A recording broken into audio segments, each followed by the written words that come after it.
Hey, it's Ryan here, and today we're going to be talking about Total Drama Revenge of the Island.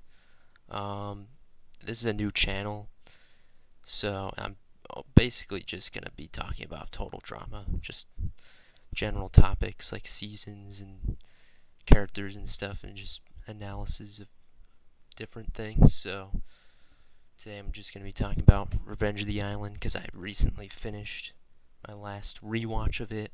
I felt like I needed to get some words out on my opinions on Revenge of the Island, so yeah, let's get into it. So for starters, I'm gonna say that I think Total Drama Revenge of the Island is decently underrated. I don't think there's many people who hate it. It's not on like All Stars level or like Pocket Sale Island, which most people probably strongly dislike those seasons. But I feel like Total Drama Revenge of the Island doesn't get enough credit for what it is. I've always really loved it. Um, I have a lot of nostalgia with it, really, because I was really obsessed with it when it came out. I loved the characters and whatnot, and I used to consider it probably my second favorite, but I'd probably say it's my fourth favorite now, but it's still really close to my top three. Like, very close. I kind of all have them at the same place. I don't really think there's any bad. In my top four, I think they're all pretty much in the same ranking, so I'm going to be explaining why I think Total Drama Revenge of the Island is actually a great season of Total Drama and needs some more credit given. The first part I wanted to talk about was the cast. Being the smallest cast in Total Drama in any season with only 13 characters, the cast is really good. It's really good. There's really only one bad character, which is Stacy, but even then it's a first out, so it doesn't matter. But I think every other character here gets well developed. They're all interesting.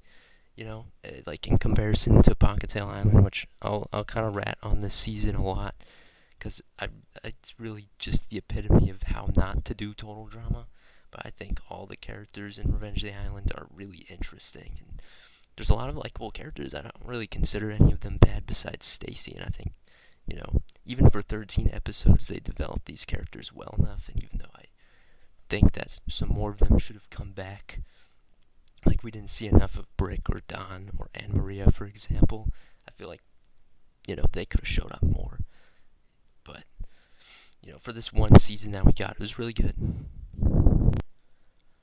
For example, I think Mike is a really good character, really interesting. Really interesting plots and stuff. Scott's really cool. I really liked his character. Zoe's great. I really like Lightning. I thought he was really funny. Cameron's a great underdog, and I think he's a really great character as well. Brick was really funny. Joe was a great character. I actually liked her more through this rewatch. Um, there's a lot of interesting plots too. I think Mike and Zoe have a pretty good romance plot because it's interesting with Mike's personality disorder. Makes it more interesting.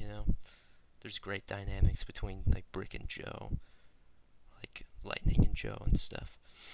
Um, yeah.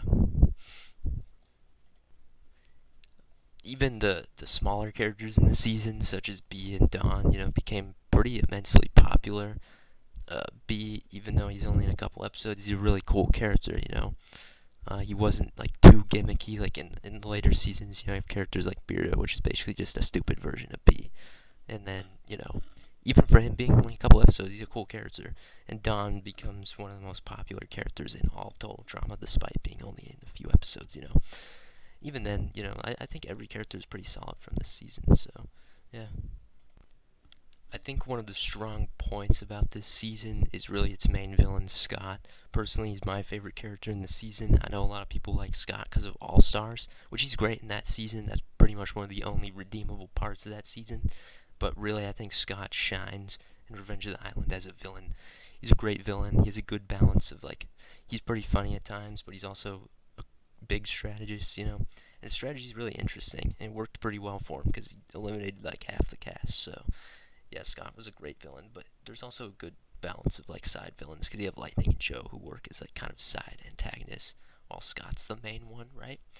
So yeah, but I think Scott is one of my favorite parts of the season. He adds a lot of tension to it. I think technically, Alejandro's probably the best total drama villain, but I think Scott's probably my personal favorite, which is an interesting take. Because a lot of people don't really like Scott that much, especially this Revenge of the Island version. But I think Scott was a really fun character while he was there, so I thought I'd mention that. And another thing I wanted to mention was the finalists in this season, which I would say spoilers, but this season obviously came out a long time ago.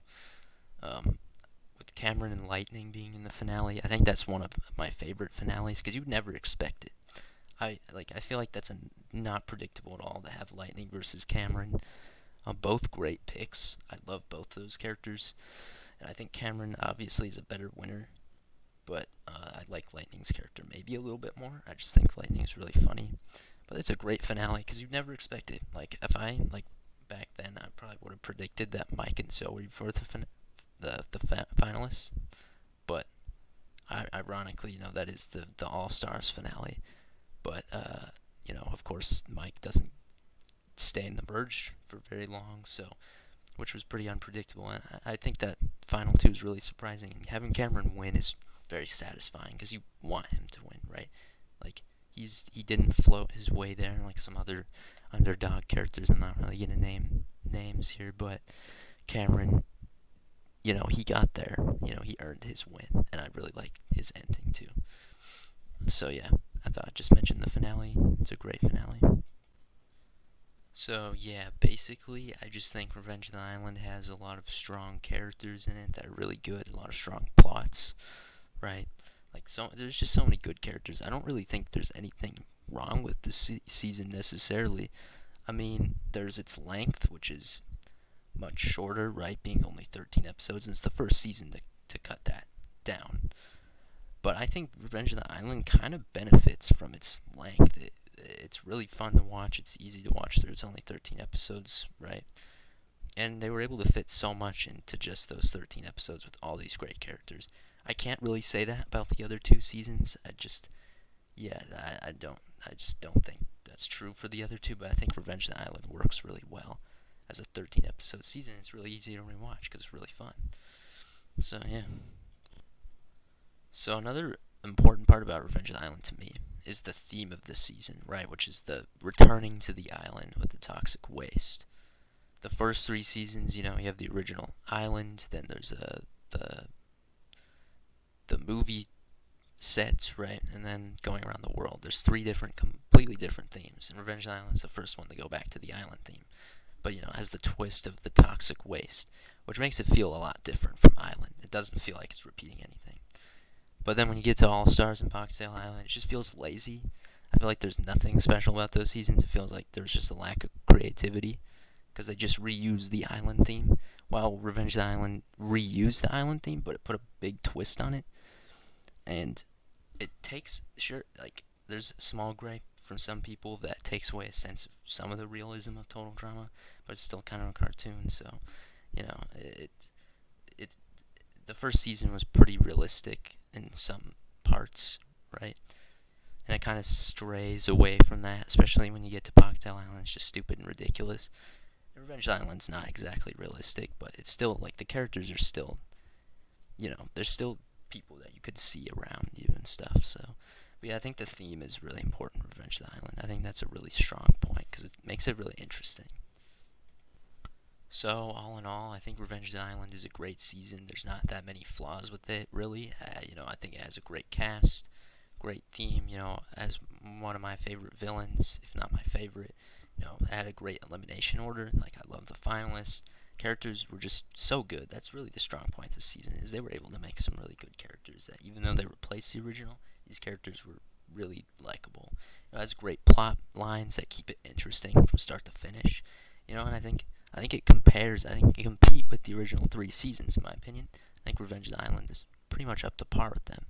Now, for the other seasons, I think it's miles better than its sequels with season 5 and 6, or I guess 5.2 for some reason. I think it's just way better. It's a great season. I've always loved it. So yeah, that's my take on Revenge of the Island. That's why I think it's a fantastic season. I think it's one of the best. So yeah, I hope you enjoyed this video. Look forward to more of these. I'm going to be uploading a bunch of Total Drama stuff as I rewatch it, because I always do. I just feel like I need to talk about it a lot, so yeah. Look forward to more stuff on this channel about Total Drama. Alright, that's it. Bye.